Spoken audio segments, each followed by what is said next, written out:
Good morning students.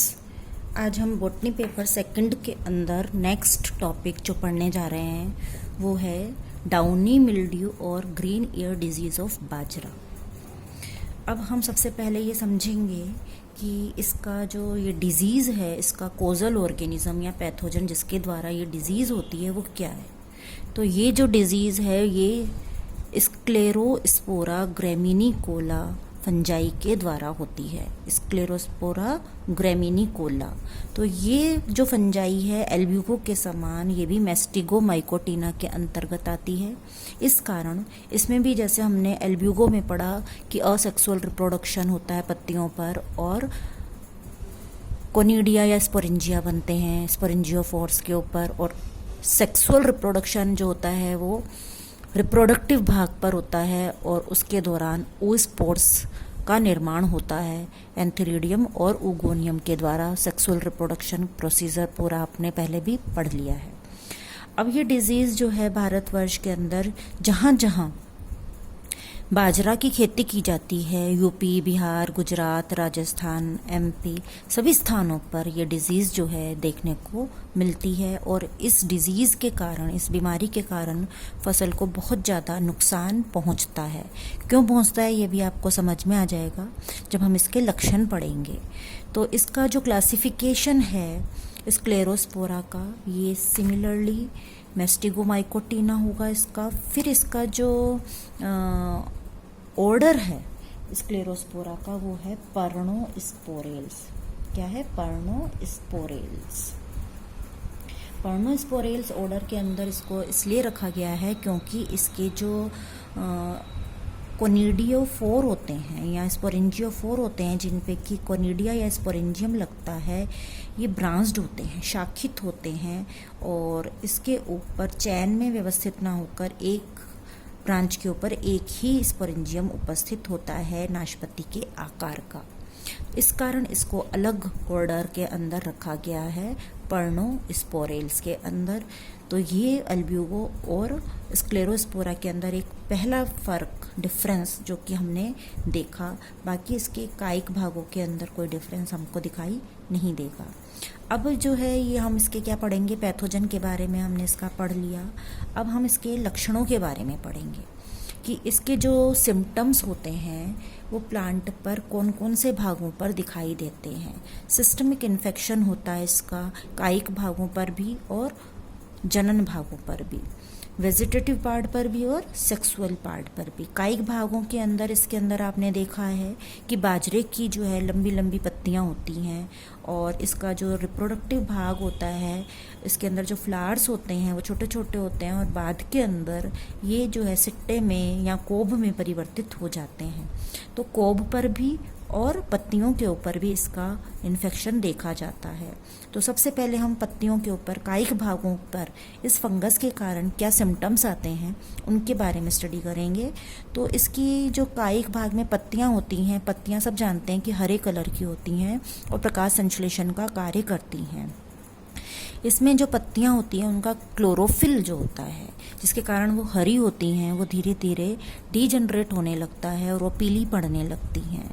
पीली पड़ने के साथ साथ में इसमें लंबी लंबी धारियां जो है वो दिखाई देने लगती हैं जिनको कि स्ट्रीक्स कहा जाता है।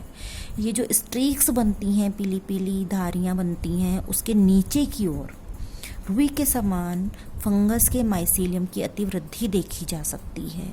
इस रुई के समान फंगस की जो अतिवृद्धि हमें दिखाई देती है, इसी के कारण इसको डाउनी मिल्ड्यू, मृदु रोमिल, हिंदी में इसको क्या कहते हैं? मृदु रोमिल। इसका नाम हिंदी में मृदु रोमिल डिजीज कहा जाता है इसको। तो रुई के समान सफ़ेद रंग का बिल्कुल सॉफ्ट जो है संरचना इसकी हमें इसके जो कायिक भागों पर दिखाई देती है। और जो कायिक भागों पर संरचना ये हमें रुई के समान दिखाई देती है, ये फंगस के असेक्सुअल रिप्रोडक्शन के कारण और फंगस के माइसीलियम की अतिवृद्धि के कारण हमको दिखाई देती है। इसके पश्चात क्या होता है कि फंगस का ये जो पत्तियों के ऊपर इन्फेक्शन होता है ये इसके जूस्पोर्स के द्वारा होता है, फंगस के जूस्पोर्स के द्वारा होता है। और ये डिजीज़ जो होती है इसके सेक्सुअल भागों के अंदर पत्ती से होते हुए भी पहुंच सकती है। अभी तो ये क्या है, एक्स्ट्रा सेल्यूलर है, बाहर की ओर दिखाई दे रहा है हमें सारा माइसीलियम। फिर इसमें से माइसीलियम जो है पत्ती के अंदर भी चला जाता है और पत्ती के अंदर से वो जो है पत्ती की मेसोफिल कोशिकाओं के बीच बीच में रहता है, वहाँ से तने में, तने से होता हुआ पुष्पक्रम में भी जा सकता है। सिमिलरली ये जो इन्फेक्शन है, जब हम सीड बोते हैं पौधे का, प्लांट लगाते हैं, बोते हैं बीज, तो उसके बीजों में भी जो है इसका माइसीलियम उपस्थित हो सकता है, जो कि बीज के जर्मिनेशन के साथ ही प्लांट के अंदर पहुंच सकता है। और सोइल के अंदर भी इसके जो है जो इसका सेक्सुअल रिप्रोडक्शन होता है उसके दौरान जो oospores बनते हैं वो भी मिट्टी के अंदर पाए जाते हैं। और ये oospores जो होते हैं ये भी जो है इसके बीज जब होते हैं तो उनको संक्रमित करके माइसीलियम के द्वारा, या जो है इसका माइसीलियम जो है वो उसके अंदर पेनिट्रेट कर सकता है। तो ये देखा हमने कि ये जो पैथोजन है ये सोइल के द्वारा, सीड के द्वारा और जो है जूस्पोर के द्वारा फैल सकता है।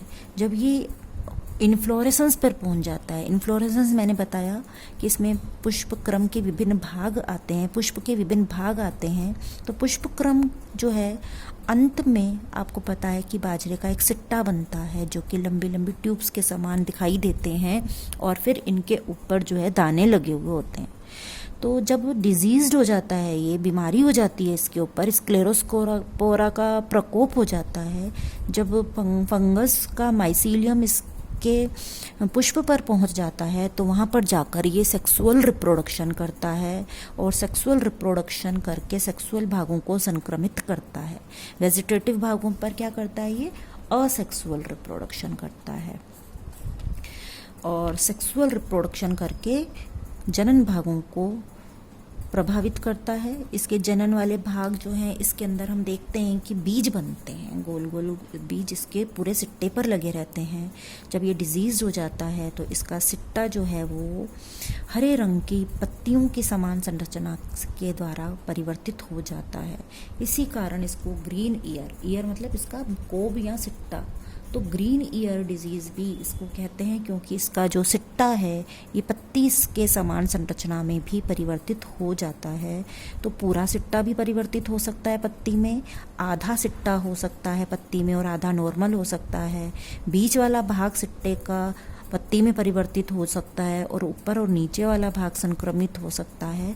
तो किसी भी तरह से कहीं किसी भी भाग पर पत्ती रूपी संरचना में परिवर्तित हो सकता है और किसी भी भाग पर इसमें दाने भी उपस्थित हो सकते हैं। अलग अलग स्टेजेस के अंदर अलग अलग तरह से ये हमको फील्ड में दिखाई देता है। तो ये हमने जाना कि इसके सिम्टम्स क्या क्या होते हैं। इसके बाद में पत्तियों के ऊपर हमने पढ़ा कि ये असेक्सुअल रिप्रोडक्शन करता है। तो जूस्पोर्स जो होते हैं इसकी पत्तियों के ऊपर पहुंचते हैं और ये जूस्पोर्स जो होते हैं पत्तियों पे जब पहुंचते हैं तो ये जर्मिनेट होकर जो है यहाँ पर अपना माइसीलियम बना लेते हैं। इस चीज़ को हम बाद में पढ़ेंगे।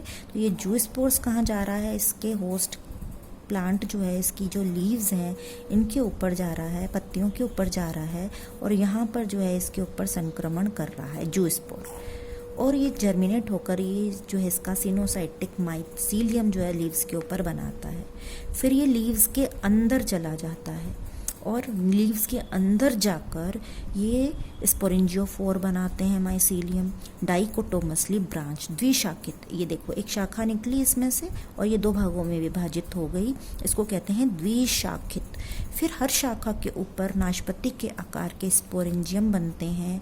हर एक स्पोरेंजियम में काफ़ी सारा साइटोप्लाज्म और केंद्रक होते हैं और ये जो है मल्टी न्यूक्लिएटेड कंडीशन इसकी हमें दिखाई दे रही है। फिर उसके बाद में ये जो स्पोरेंजियम बने, ये जो है न्यूक्लियस जो है ये क्लीवेज के द्वारा विदलन होता है, इसके अंदर बहुत सारी कोशिकाएं बन जाती हैं और बहुत सारे मल्टी सेलुलर स्ट्रक्चर के अंदर, यहाँ तो यूनिसेलुलर है और ये मल्टी सेलुलर स्पोरेंजियोफोर दिखाई देने लगता है हमें, स्पोरेंजियम दिखाई देने लगता है और हर एक सेल जो ये मल्टी सेलुलर स्ट्रक्चर दिख रहा है इसकी एक जूस्पोर बनाती है। क्या है ये? जूस्पोर। और ये क्या है अभी? Sporangium.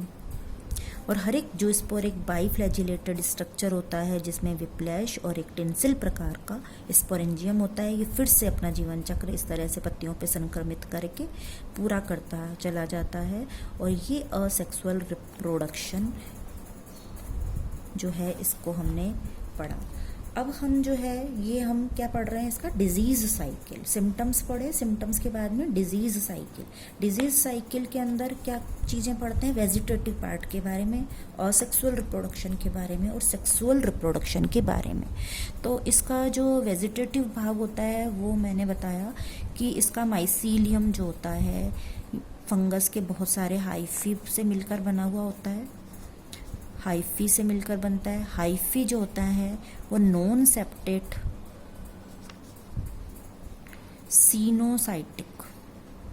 Coenocytic multinucleated mycelium इसका होता है, जो कि बाहर भी हो सकता है और अंदर भी जो है ये इसके अंदर हो सकता है। अब हम पढ़ते हैं कि किस तरह से डिजीज साइकिल का नेक्स्ट भाग जो है सेक्सुअल रिप्रोडक्शन जो है ये करता है।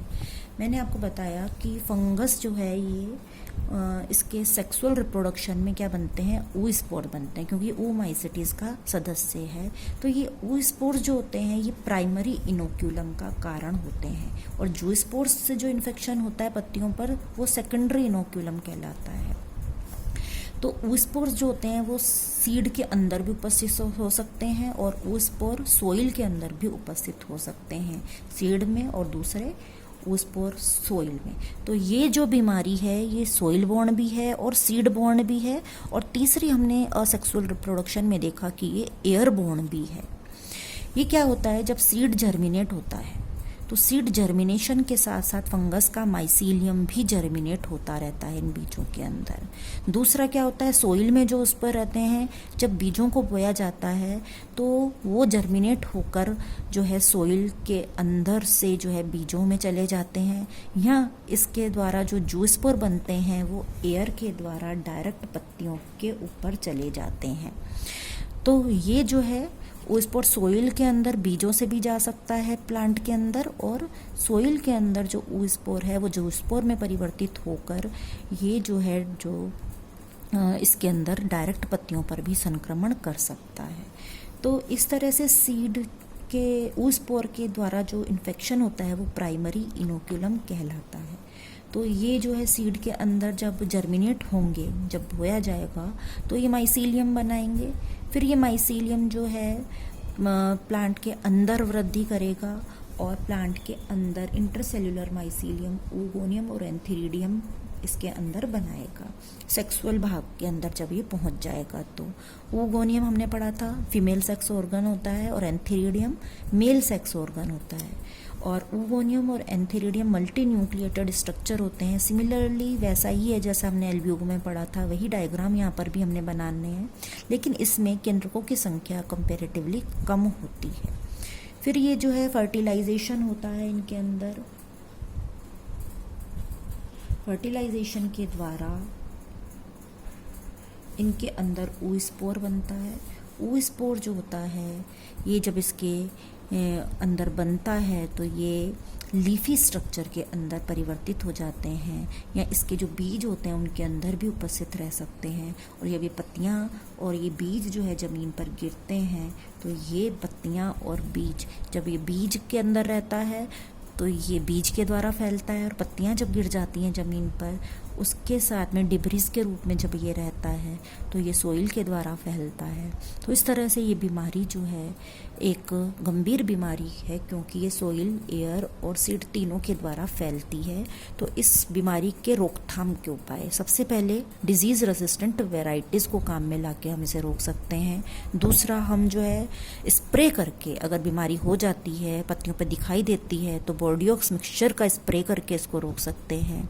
सीड ट्रीटमेंट करके इसको हम रोक सकते हैं। सोइल के अंदर जो है इसके जो ओ स्पोर हैं वो 8 से 9 साल तक जीवित रह सकते हैं, पेरिनेट कर सकते हैं।